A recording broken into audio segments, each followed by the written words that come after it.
কলেজে পড়তে গিয়ে মেয়েরা কি করতেছে এখন দেখেন, কলেজে পড়তে গিয়ে মেয়েরা কি করতেছে দেখেন। আর আপনি আপনার মেয়েকে কলেজে ওখানে পড়তে পাঠাচ্ছেন, ওখানে হোস্টেলে রাখছেন, যেখানে একটা মেয়েকে নবী সাল্লাল্লাহু আলাইহি ওয়াসাল্লাম মাহরাম ছাড়া সফর করতে নিষেধ করছেন, সেখানে আপনি আপনার মেয়েকে কোন শিক্ষায় শিক্ষিত করার জন্য রাতের পর রাত সেখানে কাটাচ্ছেন?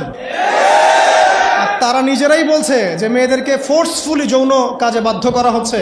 মানে ইজ্জত চলে যায়, যাক ভাই আমার সার্টিফিকেট চাই, মানে বিষয়টা এরকম নাকি? ইজ্জত যাক, কতজন আমার সাথে কি করে করুক, বাট আমার একটা সার্টিফিকেট চাই, একটা অনার্সের একটা মাস্টার্সের সার্টিফিকেট চাই। এটা দিয়ে আমি বিসিএস ক্যাডার হব, এটা দিয়ে আমি প্রাইমারি স্কুলের টিচার হব, এটা দিয়ে আমি জাতি গঠন করবো নাকি? পরে এরাই তো আপনার ঘরে বউ হিসেবে আসবে, মানে আপনার কি অবস্থা হবে চিন্তা করেন এখন। তা আমরা আসলে ভাই কোথায় আছি এখন? আল্লাহ পাক আমাদেরকে বোধোদয় দান করুক, দোয়া করে। তবে একটা হাদিস না বললে আমি এখান থেকে সরতে পারতেছি না। এই কথাই নবী সাল্লাল্লাহু আলাইহি ওয়াসাল্লাম বলেছেন, হুবাহু এই কথাই।